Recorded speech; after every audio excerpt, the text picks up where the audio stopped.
tišina predvečerja, jedna srna.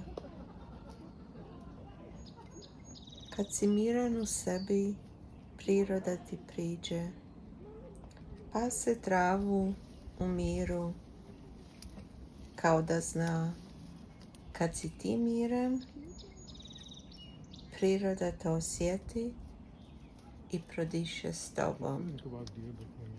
Bez straha, bez riječi,